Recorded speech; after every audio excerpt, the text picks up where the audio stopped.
He was supposed to go to jail. It's really easy to be the best snowboarder in your town when there's only one. I've been pepper sprayed in Austria. Well, they say every photo is worth 1,000 words. Is that what they say? No, it's not a passion for writing. My passion was for snowboarding. Now you're making me seem like I actually like writing. It's hard to find good people from New Jersey. That's one you should probably leak to people before they show up. 1, 2, 3, 4. He's no one, she's no one, we're no one. Okay, what's up, everybody? Welcome to the Co-Pro Podcast. My name is Scotty Keating. On these podcasts, we've been really focused on interviewing artists, community leaders, athletes, people who stand for this idea of collective progression.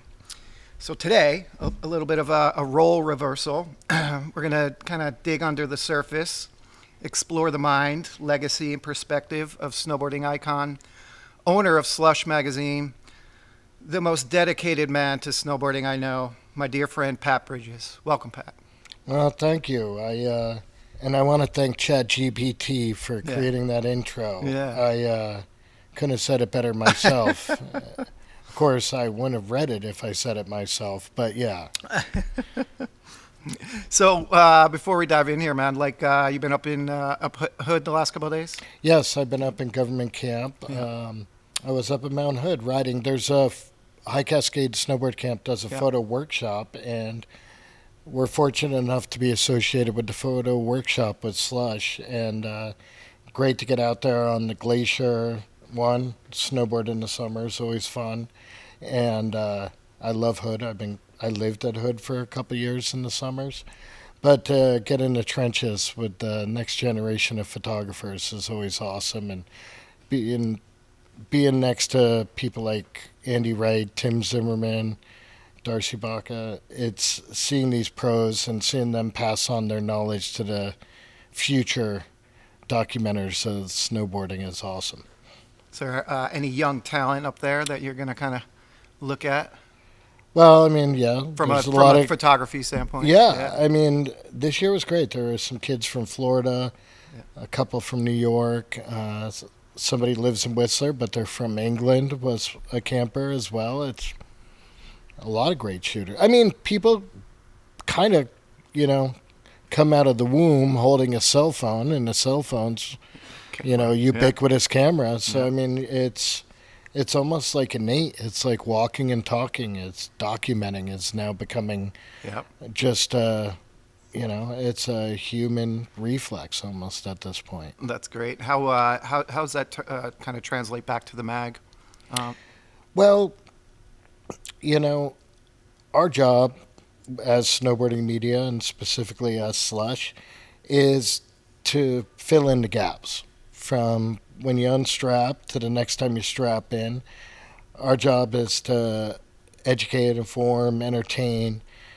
But I mean, it's a very visual world. And, whether it's cynicism or something, just people need to, you could read it, but you got to see it, whether it's photos or video. Yeah. And making sure that we have a platform for the next generation of photographers to see their photos, not just on a small screen, not in a scroll, not in a feed, but to see it in a glossy, tactile way. It's immersive. Yeah. You're very present when you're looking at a magazine. But at the same time, if it wasn't for the photographers, I'd have to do a lot more work as a writer. A lot of writing. Yeah, and our mags would pretty much just be, just might as well call it a book then, a novel. So we'll step back a little bit. You grew up in Vermont? Yeah. Killington, Vermont. Yep. Today it's called Killington. Yep. When I was growing up, the town was called Sherburne, and it's where Killington ski area is. But around 2000, they had to change the name because there's a town in Vermont called Shelburne.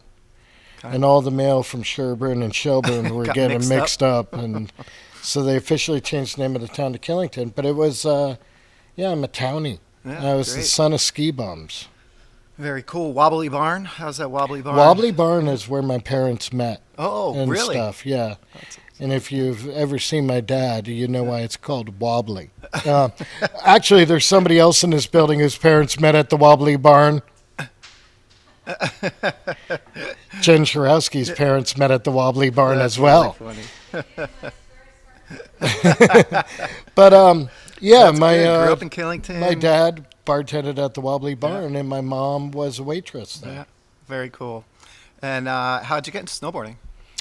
So growing up in Killington, Yeah. we had a 4,000 vertical foot babysitter. Yeah. So I did the usual in the hopefuls as a ski racer, and in the elementary school, we'd take half days on Wednesdays and get to go up and go skiing. But as my friends got better and better at ski racing, I was just young and lacked self-awareness. I was just kind of bratty, thinking, oh, I need new skis or I need new stretch pants to do good in the races, when in all actuality, I wasn't good at racing. And that's not a great experience for a kid to just always, not be succeeding. Yeah. Yeah. Um, Were you wearing full race spandex and no the whole- spandex, No. but Roffy stretch pants Stretch for pants, sure. stretch And they had pants. pads on them, which Yeah. was for hitting the gates, but it came in handy because I fell a lot. Very cool. But yeah, no, I wasn't good at ski racing. So then all of a sudden, I had a lot of friends from New Jersey who had vacation homes, and they were skateboarders, and they showed up with a back hill one Thanksgiving, and we went out on the wet grass, and I was like, cool. And it's really easy to be the best snowboarder in your town when there's only one. And so we'd go to the golf courses. Yeah. And I remember one day showing up, and there's somebody else. There was a track before we even got there, and me and my friends were like, oh my God, there's another snowboarder in town, and we didn't know who they were. We just knew them by the track that was already at the golf course when we got there after the snow fell. Instant homies, right? Yeah. So ripping around Vermont, grew up in Killington. Tell me more about how you got into storytelling and writing about snowboarding. Well, I was in a household. I mean, growing up in Vermont, we didn't get cable, till I was probably in high school. So you've got 3 or 4 TV channels. It's part of why I started snowboarding. It's like on a Sunday Bored in at the home. winter, Yeah. are you going to watch golf or football? Yeah. What are you going to do? Yeah. You had 3 channels. So, but reading was always something my parents did. It was just like, they always had a book in their hand, whether they were reading or not, or just ignoring me. Hard to say which is which, and then I learned pretty early on, if you can speak clearly, you can write clearly. It's just the words are coming out of your hand instead of out of your mouth. Then when I was in high school, and this is very serendipitous, there was a writing contest statewide for juniors in high school. And everybody got the same subject. And everybody had to write the same essay. And, whoever got the best essay per county got a scholarship to a writer's workshop Right. at Johnson State College over the summer. So the subject of the essay was like, how is your environment going to shape your path in life? Cool. And I started writing like, hey, I snowboard, and snowboarding is going to, take me beyond 05751. It's going to take me out of 802. It's going to show me the world. And this was the basis. I was like What a grade kid. did you get on the paper? Well, hold on. It's like a kid in the inner city. I said this. I was like a kid in the inner city who's handed a basketball. That basketball is a passport to the world. Yeah.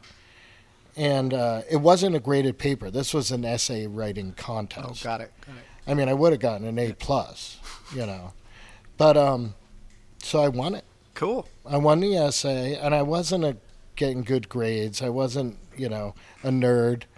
So it gave you confidence in your It gave me site, confidence. Then I went to the writing workshop over the summer, and I won't get into what happened there, but certain things happened that would pique the interest of a pubescent boy. Yeah. Being away from home, surrounded by people, and then that sent me on a path. And I was a sponsored snowboarder, Yeah. and I did coach. I was veering in and out. Never really. I just learned early on that what I couldn't do while strapped in, I could do just as much and open as many doors intellectually as I could with my physical talents. Yeah. Yeah. And that's how I got into writing. And then a buddy of mine who I had competed with in New England started a magazine in Colorado, like a little zine. Then he came back east and was like, hey, I'm going to start a New England based snowboarding magazine. What was it called? It was called EI. Yeah. And, I named it. And then a year later, he's like, do you want to move in and become a bigger part of this? And I did. And it was just, came pretty easy. I wouldn't say I was a good writer. I'm just prolific. Yeah. So that's good. It's you showed the world your love and passion for writing and put it to work. So when Well, no, it's not a passion for writing. It's a means to an end. My passion was for snowboarding, and my avenue to snowboard and make a snowboarding life was going to be writing. Amazing. And then how did you end up at Snowboarder Mag? So the person who we did the magazine in New England in the 90s, my buddy, he got hired as we were sort of, stepping back from doing that. He got hired to be senior editor at Snowboarder. And then the dot-com bubble happened. And a web entity called crossrocket.com just kind of gutted all legacy media and just hired people to go work on this website. And it created this vacuum of talent. So all of a sudden they're like, hey, Mark, what should we do? And Mark's like, hey, let's bring in Pat, who was the writer, And is that when you moved to California? And then that was in 2000. And it was great because it was a time when there was a changing of the guard across all, like Transworld Snowboarding brought in a lot of new, young personalities and writers. Yeah. And so it was kind of like the movement from the generation of people who were writers first, snowboarders second, to all of a sudden people who grew up snowboarding all of a sudden got handed the keys to snowboarding media. And that's what happened in 2000. And there was a bunch of us. And it was exciting and fun. And we were all fish out of water in Southern California. And it created a great community and, Yeah. kinship. Yeah, very cool. And now you're the owner of Slush Magazine. Yes, Yeah, I am. tell me a little bit about that journey. It's cool. Well, I spent a couple decades at Snowboarder Magazine. And over that time, legacy media went through a lot of challenges with, online, social, digital, and we were very scrappy and very successful. And we kept getting bought and sold, and as successful as we were at Snowboarder Magazine, not everybody had the same tenacity and gumption and esteem and success within their spaces. So these companies were just challenged, even on a micro level or a macro level. And finally, COVID hit. And the company that owned us at the time was predominantly dealing with newsstand packets, tabloids, more mainstream publications. And as far as like the checkout counters, with COVID, by the time somebody got to the checkout counter, the last thing they wanted to do was impulse buy a magazine. Right. Yep. And then same thing, people weren't flying. So if you were going through Hudson News or these bigger newsstands, chains, and booksellers, they were just ghost towns at airports. So all of a sudden magazines like Men's Journal weren't selling. So, PPP came and it enabled a lot of companies to go through and broad brush and just put things on pause. And yet I knew how successful and the value of Snowboarder. And I went and they were like, listen, it's great. You guys do great. We just can't keep one magazine going. They just couldn't wrap their heads around it while all the other magazines were on pause. Yep. So I'm like, all right, well, you're creating a vacuum in the space. There's a need that needs to be filled culturally. And I had done a lot of things leading up to that point to set me up where if the timing was right and the opportunity was there, I had a lot of knowledge and experience and a lot of relationships at my disposal, whether it's with advertisers, athletes, creatives. And I was like, okay, all the pieces are in place, and COVID has handed us an opportunity to almost emerge in a space that, for the time being, didn't really have any significant competitors. I mean, other people had the same opportunity, and there are great magazines, beyond Slush in North America and the world. But with Transworld and Snowboarder, who were the preeminent media platforms in snowboarding, with them in atrophy, it created an opportunity. Yeah, it's awesome. They capitalized, took advantage. What? Tell me about the crew at Slush. Who's the staff? Well, at Slush, we have 7 full-timers. It's myself. I do ad sales, a lot of the production work on the back end, and every now and then I get tapped to lend my voice to a feature or two. So there's myself. We have a guy named Bob Plum is our photo editor. He lives in Utah. Great photographer. Editorial director is Justin Stan Levier, who is another fellow East Coaster, and he came from, scrappy independent snowboarding media, and he's worked with me at Snowboarder. We also have Katie Kennedy, who's from New Jersey, which, despite being from New Jersey, I don't know if you know, it's hard to find good people from New Jersey. But Katie Kennedy is a great snowboarder, but she's also an East Coaster. She's got a lot of gumption, a lot of go-get-it attitude, and she left the snowboarding space and was a headhunter, and she did digital marketing for boutique hotel groups in New Jersey and stuff. And then she came back to snowboarding because she knew she loved it. And then we have a new young buck named Norm Alexander Scove. He's also from the East Coast. He does digital and social as a coordinator. And then we have Justin Meyer. Cool. And Justin Meyer is our video director. He's created Videograss. And then the MVP of it all is Kaya Sauter, who is our art director. And Kaya came up starting as an intern at Jagger DePaula Camp, then went to work at Rome. Actually started interning at Rome, went to Jagger DePaula Camp, then went to Burton, and now Kaya's working full-time as the art director of Slush. Good team. Good team. Kaya Good does crew. she just did a rebrand for 10 Barrels IPAs, and she does Primus posters, fish posters. Cool. She's a fine artist as well as being technically a deep well of skills as an art director, and just buttoned up. You don't have to worry about the files being wrong when you're sending them to the printer, and she manages to deal with our eclectic deadlines. Good. Like a pro. And Well, the mag looks amazing. Congrats. It's really, really nice. It's great. So I'd love to dive into that creative process a little bit. You're working with Stan, you're working with Katie, you're working with Kaya to all make it come to life. Are there things out there that you're super stoked on right now? well, I'm kind of stoked on all of it. And let's be clear. I mean, I've had my time. Yeah. Driving the conversation. What I want to do is create the platform for somebody else to drive that conversation, be it Stan, be it Meyer, be it Bob or Katie.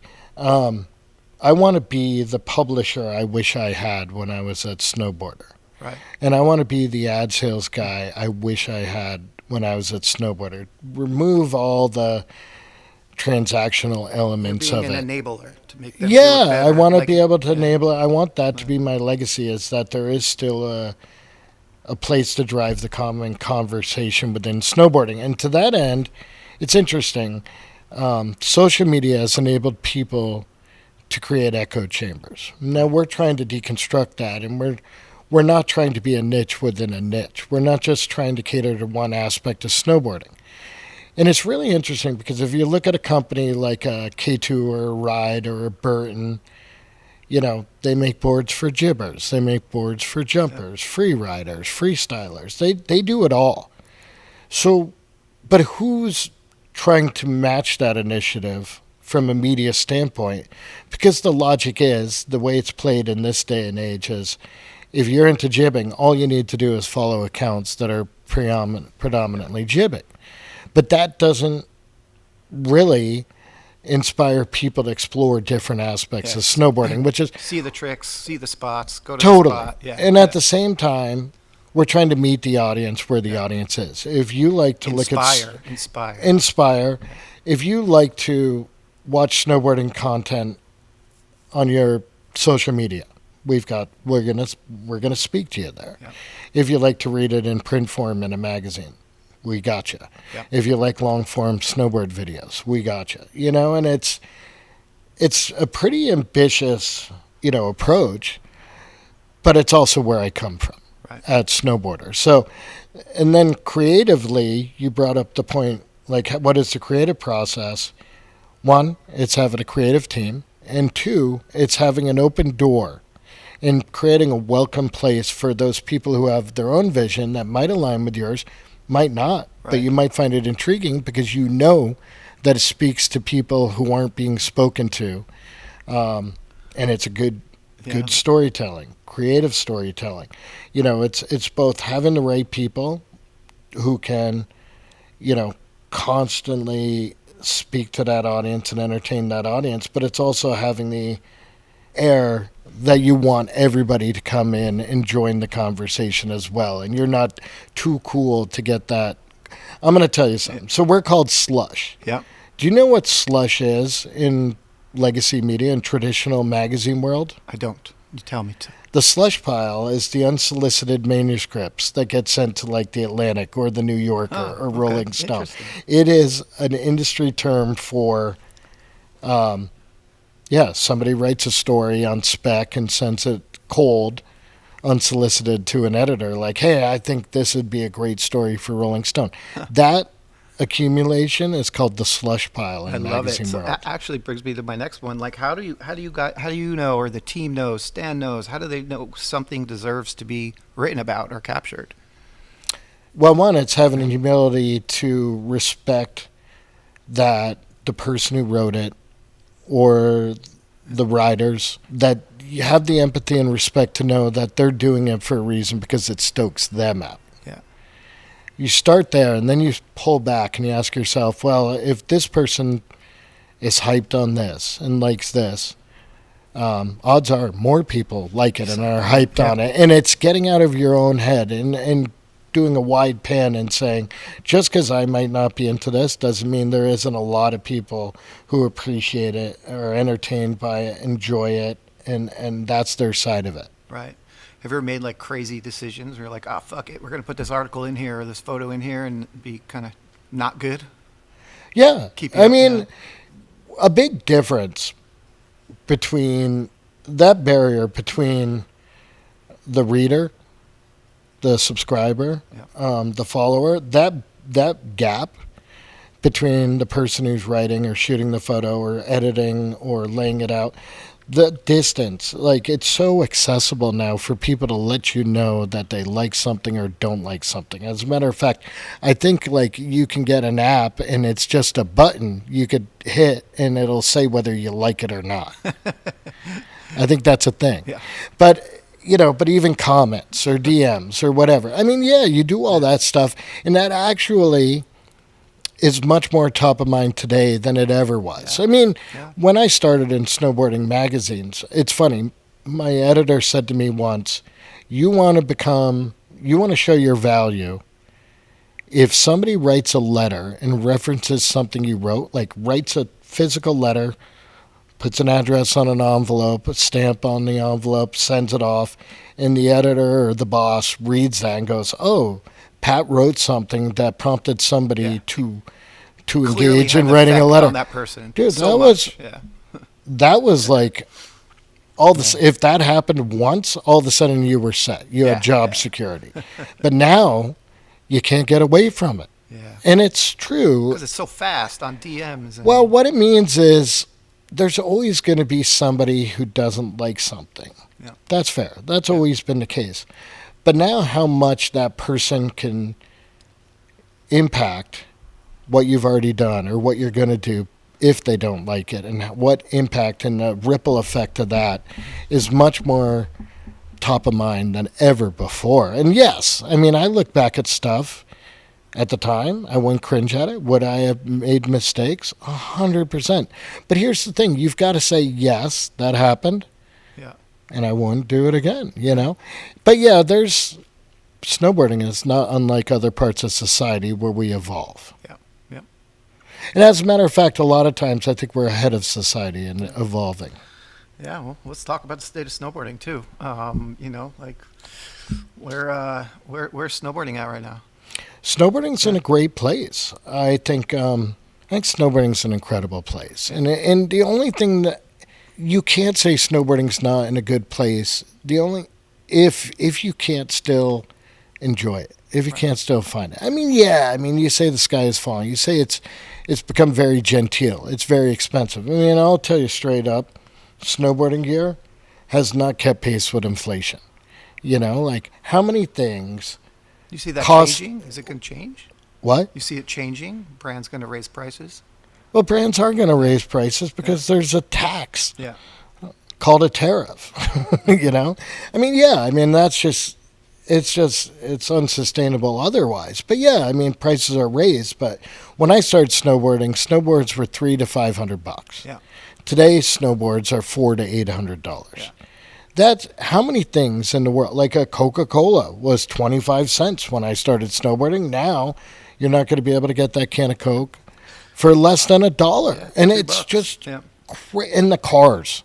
Suzuki Samurais for like $4 or $5 grand. Today, if a Suzuki Samurai came out, it'd be 24 grand. Kind of want That's a Suzuki 6 times Samurai. as much, Thing's awesome. And the fact that snowboarding hasn't kept pace with inflation, and then here's the other side of it. In 1999, I taught snowboarding 2 days a week to elementary school kids to get a free season pass Yep. because the season pass to Killington in 1999 was $1,600. Whoa, that's a lot for back then. No, $1,600 for a season pass it's at not. Killington? Stowe was $2,000 up until 2017 when That's a Vail lot. Resorts bought it. If you love When you can buy an snowboarding, Icon pass right now for that's the thing. You want to go snowboarding and you want to have access to a dozen to 2 dozen resorts, and you want to go. It's $800. Yeah, it's amazing. And so that's cheaper than ever before.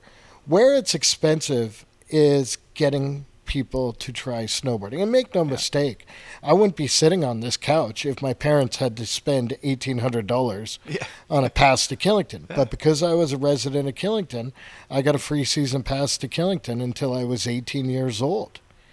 It was a grift. Yeah. It was greasing the wheels for when Killington wanted to extend the access road. They turned all the town at the town hall and we're at the town meeting and we're like, hey, all your kids get free season passes. We need to add another lane on the access road, But I wouldn't be here because my parents couldn't afford it, Yeah. But I think the biggest challenge snowboarding has is twofold. One, we're in this flood of distractions.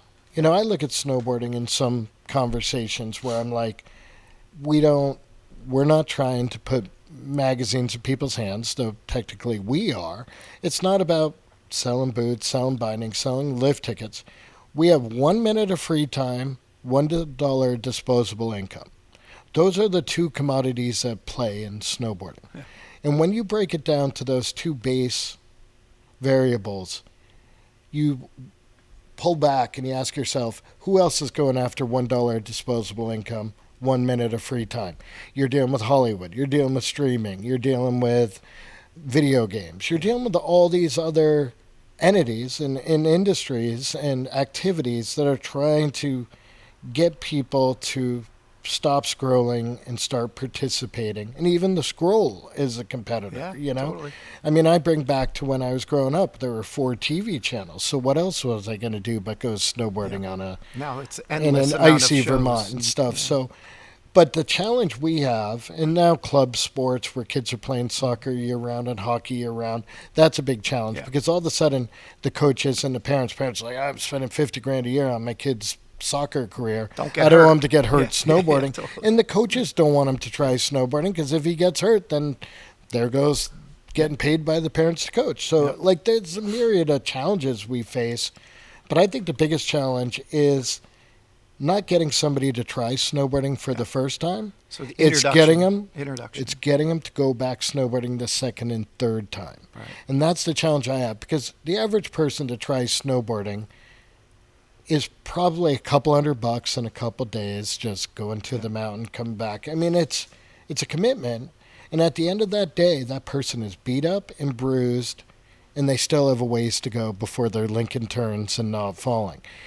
And if that person goes, I just spent $200 and all I have is my body is covered in bruises to show a for. broken wrist. Yeah, and a you bruised might knee. as well go to a it's basically masochistic, Yeah, yeah. You might as well go to a dominatrix, and spend that $200 there. So how do you get somebody to not have to spend that money? Because the second day, you can teach them. Yeah. They can borrow gear. They can go to Craigslist, all this stuff. But for snowboarding to grow, we need the resorts Yeah. to opt in at the point of activation and lower that economic barrier of entry.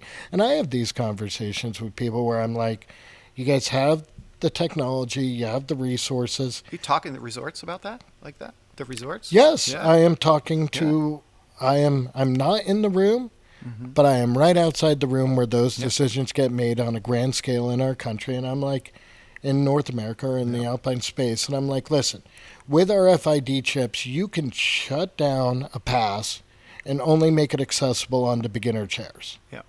And that pass could be good at any ski area that this resort company owns any day of the year on the beginner slope. And all of a sudden, if they want to go up to the next tier of chair, they just already have a credit towards that next level of season pass. Yeah, cool. And that second day, they don't have to rent. They don't have to get a lesson. I've taught people how to snowboard. You've taught people how to snowboard. You've got a closet full of gear that people can borrow. Yeah. So all of a sudden, it becomes the community will take care of the rest. We just need to get somebody to the top of that chairlift, not on day one, because that'll happen. The X Games, the Olympics, all that stuff will happen. It's how do you get them to the top of that chair on day 2, day 3, to where all of a sudden they're not getting beat up and bruised. Help them to fall in love. So, right, with the And that's sport what and the Slush culture. is. If somebody lands on our doorstep, people say, what are you doing to grow the sport? I'm like, listen, we're 5 people, 7 people. Why is it on us to grow the sport? And it's naive to even think we could do anything to expose people to snowboarding that the Olympics and NBC and that the X Games and that the Snow League and that commercials and all these people, there's so many ways that people, if you don't know what snowboarding is in this day and age, you're probably going to be a hazard on the hill because you're not smart enough to even open your eyes. But if somebody comes to one of our channels or touches Slush, grabs a magazine, follows us, our job is to grow their affinity to snowboarding culture, to take them from trying snowboarding to identifying as a snowboarder. And that's the best of what snowboarding media can do. And who's doing a good job at the culture right now? A lot of people are doing a great job. Because that's the culture of snowboarding, right? The culture third, of snowboarding. Fourth day, A lot of people are doing an incredible job. I think the Baumel is doing a really good job of pulling the curtain back and telling a bit of the storytelling through the podcast medium. I think I'm very proud of what we're capable of doing. I think we're doing something a little different than anybody else on our website because it's kind of like an old school website in that we're trying to collect as much aggregate videos from around the world, and we're really starting to elevate our topical original content. There's 4 pillars of the business, right? You got print, social, digital, and events, experiential. And video. And video. Oh, video. Yeah. Other people who are doing a really good job. I think Natural Selection does a great job. I think that's really valuable to show that side of snowboarding and give it the same esteem and presentation that you would see at like the X Games and the Olympics. I think crews, all do really well. Photographically, I think Andrew Miller is tip of the spear right now, like what he's able to do. I mean, my favorite photo of the year was Andrew Miller was riding down, real low angle, holding his camera, aiming it uphill, and Tommy Shishina's carving. That is just, from a photo standpoint, technically amazing. It's inspiring. It's got all that you would want from a wish you were here, wish you were them type of narrative. Very cool. So the push in the culture. What so you've had a lot over the years owning Slush, the bag. 30 years at Snowboarder? No. How many years at Snowboarder, Meg? In a row? altogether? 20. 20 years at Snowboarder Mag. You've spent time in a lot of different places as a rider as well. Like, what's the most challenging role you've had? That's a really good question. I think when it was all really challenging was when it became very tenuous. When my parents started to worry. And this is before I got a job at Snowboarder, but they're like, okay, he snowboards all the time. He's waiting tables at night. It's a great living, Yeah. but it's not necessarily, when you're, in the delivery room and you have your hopes and dreams for your kid, being a snowboard bum isn't really, what all parents are like daydream about their kid being. So I think it got really tough then just because it was stressful. I was putting stress on myself to say, is this dream going to work? And it will. Yeah. It does. I tell people Well, all you the made time. It work. You did it. Yeah. I think that's the challenging part. And then the other, I will tell you the most challenging part is being in a seasonal sport from a business standpoint and being independent. Dependent on weather. Well, no, not dependent on weather. I mean, yeah, that's whatever. That's innate. You can't, if you're worried about being dependent on weather, you're not going to get involved in the space. Yeah. But a seasonal sport is a huge challenge in that you don't have, as a business owner-operator, you don't have year-round cash flow. The reality of it is for every brand that's involved in snowboarding, particularly the independents, you spend 60% of your budget before 70% of your revenue comes in. Yeah. That is asinine. If you went to a business school and you laid that out in the business plan, they'd be like crazy. And it's, investors look at that. Yep. You never see that in a pro forma, but the people who know what's up will look at it and go, yeah, that pro forma looks great, but let's talk. They're not talking about the seasonality of it, Yeah. which is why a lot of brands go underwater. Yep. And it's why our space is such that you could count on one hand the amount of companies that are owned by snowboarders at scale. Yeah. You've got the Nidecker Group, and you got Burton, and you got 686, and you got Never Summer, and you got Air Blaster, and then it's a steep decline from there. Right. And it's because cash flow is a perpetual issue of the independent, particularly in a seasonal business. What have you guys at Slush done differently to keep it going and to stay above water and keep the dream alive? Well, whatever we've done hasn't been good enough. But that's the biggest lesson I've had as a business owner. But I also knew it was an advantage that Snowboarder had because there was skateboarding and there was surfing to carry you through the off season. But that's the biggest, I think across the board, that's the biggest challenge. Mm-hmm. And the reason why a lot of brands aren't independent is because people found a brand, best intentions, great product, this, that, and the other thing, but they get over their tips. Yeah. And that's just probably the biggest challenge I have is not getting over my tips. Mm-hmm. It's hard when you look at POs, and the POs are very, you're very hyped on your POs and your orders and stuff, but at the same time, that's 4 months down the road. Yep. So how do you get there? I'm getting very wonky right now. I apologize for that. Great, we're in the weeds. It's great. But it's a corruption because all of a sudden, just because somebody has money, they're buying their way into influencing an industry. And that means they're going to get bored, they're going to cash out, and the industry is left high and dry. Or that brand is a shell of what it once stood for. And we see it time and time again. Snowboarder, straight up, case in point, you know. Interesting. So if there was none of this, right? You didn't have a pen, there was no magazine, there's no snowboard, what would you do? Well, if I didn't have a pen, I'd probably use a keyboard. Use a crayon. Crayon. I would have to, rewrite a lot of history to clean up and a lot of my past, but I think I would have loved to have gone into politics. Yeah. I am very opinionated in that realm.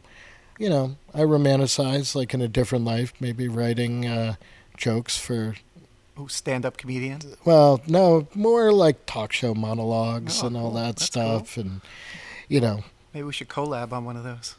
yeah, it's just like I'm in awe of, how prolific those writers are, and they're able to churn something out nightly that is topical and Yeah, it's funny awesome. and witty and stuff like that. But I always a writer. So that's if it wasn't snowboarding, it'd be for something else. Now you're making me seem like I actually like writing. I like being a satirist. I like Yeah. being a humorist. Yeah. The writing itself, but I got a bit of a chip on my shoulder. So like every now and then, I think it's lost is the amount of research-driven, topical opinion pieces that I would like to do, Yeah. and what I have the time to do. There's a vast gap, but I do think I do every now and then romanticize spinning yarns in that fashion. Cool. I love it. I love it. Love it. All right. I'm going into a little segment called Rapid Fire. Ready? What has snowboarding taught you? I don't know whether it's taught me this or not, but the thing that snowboarding has the biggest gift snowboarding's given me is the ability to be present and escape in a way that's healthy. I always say, snowboarding, you're hyper present. If I'm driving into a ski area parking lot and I'm like, oh my God, I think I left the toaster on, I'm turning around, going home, unplugging the toaster. But if I'm strapping in at the top of a hill, and all of a sudden I'm like, God, I think I left the toaster on. Well, it. the house is burned down by the end of the day because I'm going to keep riding. Because you're so hyper present, whether it's the cold and the noise and what you're seeing visually as you're moving. I don't know. There's not a lot of things that are hyper present like that. And snowboarding has allowed me, like I wrote when I was a junior in high school, snowboarding has given me an opportunity to see the world. I came out to California to go visit Snowboarder magazine, but even before that, I went to Mount Hood. I went to some scaffolding big air in San Francisco in 1996, and I went to the Pacific Ocean, camped in a van on the beach. I came to California 6 times before I touched the Pacific. Oh, wow. I had a weird thing where I was like, I don't want America to seem that small, that somebody like me has had a chance to go and touch both oceans. That seemed like that was such a privilege. Yeah. So snowboarding's enabled me to go to China. It's enabled me to go to Japan multiple Traveling, times. your I've been friend to groups, your Scandinavia. homies, yeah. Totally. I mean, I've been pepper sprayed in Austria. Wow, sounds familiar. Sounds took like me a to Russell Amsterdam. Whitfield story. Yeah, no, and it really showed me the world. That's a great. gift. Favorite fast food? My favorite fast food. All right, I kind of want to say fried clams from Long John Silver's, Of course. but they're clams. not. Fried clams are my favorite food, but not from Long John Silver's. The hush puppies at Long John Silver's are good. That's so typical you to ask that question. I gotta say, I don't know. I like a Five Guys burger. Ooh, Five Guys burger. It's good. I like those. Actually, Burger Me. Burger Me is great. Where's Burger Me? It's like there's one in Truckee. There's 3 in Reno. It's like a micro boutique burger chain. Okay. What rider is inspiring you right now? Cannon Cummins, pretty awesome. Yeah. Raibu, Yeah. Katayama is amazing. I don't know. There's so many riders who inspire me and stuff. I think like women's free riding. I think Elena Height has leveled up. Where women's free riding is at, like what she did, starting with ARC and through NST and stuff. That's all really incredible. I gotta say, my favorite half pipe trick right now being done on the regs is Lucas Foster's double alley-oop McTwist is insane. Cool.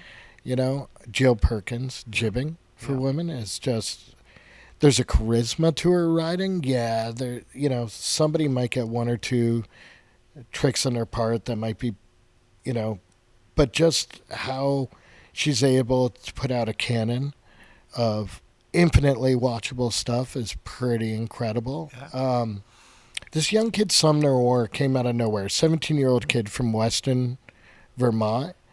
He was doing some of the biggest, sickest McTwists I've ever seen in person at the World Quarters this year. And it's just so crazy to see such a nuanced style trick being done so big and Yeah, so it's awesome. well. What in size is that such quarter pipe? 28 feet. 28 feet.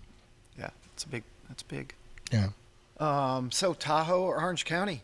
We moved to Tahoe, huh? We moved to Incline. How are we feeling? I'm loving being an incline. I Yeah. love the fact that I am 7 minutes. Mm-hmm. I could step out of my door and in 7 minutes be in a lift line, Yeah. which means I could step out of my door and be walking back into my door having taken 5 laps. It's remarkably it's from a business standpoint, being incorporated in Nevada, not bad. A lot of advantages, many ways. But also, there's a post office. There's a couple shipping centers. There's Yeah, cool. 2 hardware stores. Like, it's very practical. I have all the storage I need in Incline, and there's a U line in Reno. So if I need, a gross of boxes, they show up within 24 hours. So you could It's run awesome. the business, get your laps in. I was talking to Jen Sharowski this morning, and she said Pat used to force himself to take 10 laps a day. You still doing 10 laps a day?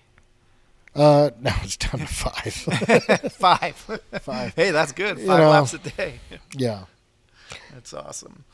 What's your feeling on the knuckle huck? I think it's fine. Yeah. But I also have weird feelings about a lot of stuff where I'm like, oh, if you want to slash, you want to pump, you don't necessarily need man-made terrain to do all that. That's what free riding is for. Knuckle huck specifically, I don't know. I think as people have, sort of progressed knuckle huck, it's no longer the same sort of accessible, relatable Yeah. thing that I think it started as, Right. and it's and it was something we all started doing for fun, and it goes back to like Knuckle Dragon. Like I remember one year at the launch. Well, no, it's because I couldn't clear the jump. Yeah, totally. But we, Dustin Craven and I started doing something called low impact snowboarding years ago because I had blown my knee, and then part of that was Dustin doing like, back once to tripod off the knuckles in New Zealand and stuff like that. And then with the launch with Zach Hale and Trevor Jacobs and Sage and all them, we're like, oh, you guys, we're not going to shoot the jumps anymore. Just have fun and just do little things off the knuckle. And that's 15 years ago. Yeah. And now all of a sudden it's, like everything else, it's sold out, gotten commoditized. But I don't even know. I don't like that question. Okay. What's your favorite all-time, all mags cover shot? I was fortunate. I think dusting off the Casimiro photo of Mark Fawcett, it's from a Greenland trip back in 1990 or so. On where Snowboarder mag cover? Well, it was a trip. It wasn't a cover in 1990. It was a Sims poster, but it's the skier falling with Mark Fawcett right, spraying him. Yeah. And then when we did the 30th anniversary of Snowboarder, Yeah. It was on the cover. it was on the cover. Yeah. But also, the I'm poster was in the Snowboard mag office. Yeah. Yeah. But we got the shot, and I was like, oh, this would be a cool photo for the cover of our 30th anniversary issue. But also, I mean, my covers are a bit subjective in that, like, I'm fortunate that I'm close to a lot of people who've been able to get. I mean, the Blum cover shots will always be something that's means something to me. One best story of a cover is the first Blum that I was involved in. Is the Blum Super Park cover from Bachelor, because he was supposed to go to jail. For what? This was on a Thursday. He showed up Yeah. at Super Park, did the cover shoot on Friday, and was supposed to go to jail on Monday. Okay. Wasn't even supposed to leave the state of California. But he saw the photos on social and online of that, and he's like, I think I could do it. Meanwhile, Of Dustin the Craven jump, of the feature. of the wall ride The to wall Ham ride, yeah. Planet. Meanwhile, Dustin Craven's like, I don't think I could get coping on this, so I'm going to go to Whistler and party all week at the Whistler Ski and Snowboard Festival. So he left on like a Wednesday or Thursday, and before he leaves, I'm like, well, getting a sled, salting it, raking it, and getting it perfect for you. Blum's showing up tomorrow, and I'm going to do everything I did for you so that he could get to the top of this. Awesome. And Craven's like, Blum's never getting to the top of this. And so the fact that Scott was supposed to not leave the state of California, and he dug deep on that. We've talked about, I think I put it in an article at one point. But he's like, okay, if I'm going to go to jail and I have 3 days before I go to jail, I'm going to put I have nothing to I got nothing to lose lose, by pointing the nose downhill and getting this. And then if you look at the sequence in the video shot, it's all plywood. Yeah. It's man-made wall, and it's And you're splintered. He's got no gloves, short sleeves. He's alley-oop, which means he's toe heavy to do it, which is incredible because if you're on your toes on the wall, it's so easy to slip out and stuff. And he was getting towed by Sammy Carlson back up every time. I mean, it's just there's a lot of details with that. And then years later, also, his cover showing up, landing, and they had set up the wall in Detroit, and his frontside invert in Detroit from the movie SFD is also one of my highlight covers. But all my friends getting covers. I love hearing the back stories to those photos, and it's so hard, right? On the cover of this, there's got to be some amazing story just like that. Well, you know they say every photo is worth 1,000 words. Is that what they say? Oh. Yeah. Thank you, Pat. All right, I got one more. What's written on your headstone when we lose Mr. Pat Bridges? Oh, you know, that's one you should probably leak to people before they show up. It would probably say Patrick Clement Bridges. The number 1973 would probably be somewhere on there, right? And then followed by a dash. Okay. So what do you want, like, the next generation of writers or, magazine owners or editors, to kind of may pick up where you left off or something you forgot about in history? Well, I want everybody to remember where we came from, which is the backyards and the golf courses. Like, people talk about, where snowboarding's at, but it's also like, look at how far we've come. Like, we created a sport where you weren't even allowed to be on ski area property, but it still grew.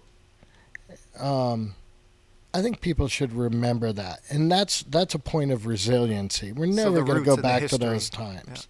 Yeah. I think so. And also, it's about the line to the bottom, not the bottom line. Yeah. Good one. I like that.